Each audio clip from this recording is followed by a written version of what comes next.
Ada satu kesalahan yang sering kita lakukan ketika kalender mulai mendekati akhir bulan. Kita mengira masalah yang terjadi di Agustus akan selesai bersama dengan Agustus. Padahal ekonomi tidak bekerja seperti itu. Harga yang sudah naik tidak otomatis turun hanya karena kalender berganti, tekanan terhadap rupiah tidak hilang hanya karena masuk bulan baru, dan masalah daya beli masyarakat tidak selesai hanya karena kita melihat angka inflasi yang terlihat lebih tenang. Justru September bisa menjadi bulan ketika efek dari berbagai tekanan yang sudah muncul sebelumnya mulai terasa lebih nyata di kehidupan sehari-hari. Jadi kalau kalian merasa Agustus sudah cukup berat, jangan terlalu cepat merasa lega, karena ada sedikitnya 5 sinyal yang perlu kita perhatikan saat kita masuk ke September. Sinyal pertama yang sangat nyata namun sering diabaikan adalah posisi mata uang kita yang terus merana di bawah tekanan hebat dolar Amerika Serikat. Ketika nilai tukar rupiah terperosok hingga menyentuh kisaran 17.800 per dolar, banyak orang menganggap itu hanyalah urusan para konglomerat, pialang saham, atau bankir yang duduk di ruangan berpendingin udara. Namun ini adalah kesalahan fatal, karena rupiah bukan sekadar deretan angka akademis di layar terminal berita ekonomi, melainkan fondasi utama dari harga piring nasi kita sehari-hari. Meski Bank Indonesia terus menguras cadangan dan mempertahankan suku bunga acuan di level 5,75% demi menahan guncangan global, dampak pelemahan ini tetap akan merembes secara perlahan. Efeknya memang tidak langsung membuat harga minyak goreng atau mie instan melonjak di hari yang sama saat rupiah melemah, sebab masih ada cadangan stok tua dan kontrak lama yang menahan ledakan tersebut. Namun saat stok murah itu habis dan pengusaha harus mengimpor bahan baku serta bahan bakar dengan dolar yang semakin mahal, keputusan pahit untuk menaikkan harga di tingkat pedagang eceran tinggal menunggu hitungan hari, dan di sanalah September menjadi panggung penagihan biaya yang sebenarnya. Masalah ini menjadi semakin keruh ketika kita melihat sinyal kedua yang tidak kalah krusial, yaitu lonjakan biaya energi global yang terus membakar rantai pasok dunia. Kita sering dihipnotis oleh narasi bahwa negara kita memiliki subsidi energi yang tebal sebagai benteng pertahanan, padahal tidak ada subsidi yang benar-benar gratis di dunia ini. Ketika konflik geopolitik di belahan dunia lain mengganggu jalur distribusi minyak bumi dan menaikkan harga energi internasional, pemerintah memang bisa menahan gejolak itu sementara waktu lewat anggaran negara. Namun biaya raksasa itu tetap harus dibayar oleh seseorang, dan ketika beban tersebut sudah terlalu berat untuk ditanggung APBN, penyesuaian harga bahan bakar non-subsidi menjadi pilihan yang tidak terhindarkan. Begitu harga BBM non-subsidi naik, gelombang dampaknya tidak berhenti di pom bensin, melainkan merambat cepat ke truk pengangkut sayur, kapal logistik antar pulau, hingga tarif sewa gudang distributor. Satu kenaikan kecil pada sektor energi bekerja persis seperti batu tebal yang dilemparkan ke tengah kolam yang tenang, di mana riaknya menyebar makin luas dan akhirnya mengguncang harga-harga barang di pasar tradisional yang paling jauh sekalipun.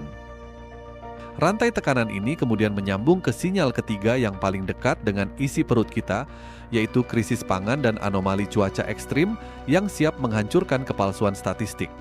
Otoritas memang bisa tersenyum bangga ketika merilis data bahwa inflasi tahunan turun dari 3,34% di bulan Juni menjadi 2, sekian% di bulan Juli, lengkap dengan penurunan angka inflasi pangan bergejolak. Namun mari kita bersikap jujur dan sedikit skeptis, sebab angka statistik yang anggun di atas kertas tidak pernah bisa dikonsumsi untuk kenyang. Masyarakat tidak berbelanja menggunakan persentase inflasi, kita berbelanja menggunakan uang tunai untuk membeli beras, telur, cabai, minyak goreng, dan daging. Ketika ancaman cuaca buruk serta fenomena El Nino mulai merusak panen petani lokal dan memangkas pasokan pangan di kawasan Asia, statistik harga yang tenang kemarin bisa berubah menjadi mimpi buruk dalam sekejap. Saat beberapa komoditas dapur naik secara bersamaan, keluarga kelas pekerja mulai dipaksa melakukan kompromi pahit, di mana dana yang tadinya dialokasikan untuk tabungan darurat, pendidikan, atau sedikit hiburan harus dipangkas habis demi mempertahankan urusan piring nasi di meja makan. Kondisi inilah yang secara langsung membongkar kerentanan pada sinyal keempat, yaitu rapuhnya daya beli masyarakat kelas menengah yang selama ini disembunyikan di balik retorika pertumbuhan ekonomi. Kita selalu disuguhi angka proyeksi pertumbuhan ekonomi nasional di kisaran 5%, seolah-olah angka itu adalah stempel gaib yang menjamin kehidupan semua orang sedang baik-baik saja. Padahal pertumbuhan ekonomi makro dan kesehatan dompet rumah tangga adalah dua hal yang sangat berbeda. Layaknya sebuah mobil mewah yang mesinnya masih menderu keras namun pengemudinya mulai panik menekan pedal rem karena kehabisan bensin. Masyarakat kelas menengah adalah kelompok paling tragis dalam ilusi ini karena secara kasat mata mereka masih terlihat sejahtera dengan ponsel pintar, kendaraan cicilan, dan sesekali minum kopi di pusat perbelanjaan. Namun di balik layar, mereka sedang berdarah-darah mempertahankan gaya hidup tersebut dengan cara menguras tabungan yang tersisa, bergantung pada fasilitas utang konsumtif, serta menurunkan kualitas gizi makanan harian demi menjaga penampakan luar agar tidak terlihat bangkrut.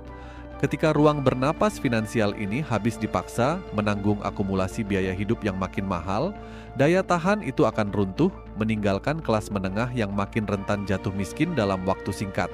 Semua benang merah ini akhirnya bermuara pada sinyal kelima, sebuah fakta keras bahwa ketidakpastian global dan kelemahan struktur ekonomi domestik telah menciptakan badai sempurna yang melarang kita hidup dengan mode otomatis. Kita tidak bisa lagi menutup mata dan berpura-pura bahwa kejadian geopolitik di Eropa, arah suku bunga di Washington, atau krisis pangan di kawasan tetangga tidak akan menyentuh kehidupan kita di daerah.